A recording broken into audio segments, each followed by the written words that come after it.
It has been more than a week since a deluge put parts of central North Carolina underwater. But for one Raleigh neighborhood, the flooding is actually getting worse. For days, concern has been building for some who live downstream from the Falls Lake Dam. And just a few hours ago, those fears were realized when the Army Corps of Engineers made the call to release more water and send it into their community. Our Robert Richardson was there for it and has the story.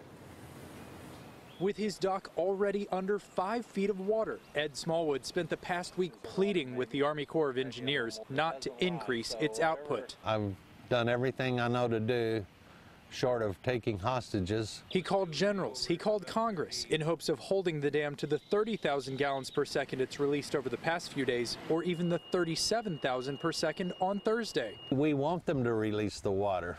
We know they have to release the water. And there's a lot of it up there. But the Riverbend Community Association head says the area just can't handle anymore. I'll expect the water to come up to about where he's working right now. Some driveways and streets are already covered, and last week's flood filled 3 cars. Neighbors are taking extra precautions now. I'll move my cars way up the hill, and then we can walk back through the high ground to the cars. Based on past experiences, including a similar dam release in January 2016, they expect the Neuse River and their small local lake to rise 3 more feet by midnight. There's a dam right there. Normally water flows out of the lake, over the dam, drops some 5 feet or so, and goes on out into the river. But now it's the river flowing into this lake, turning roads to streams and properties into ponds.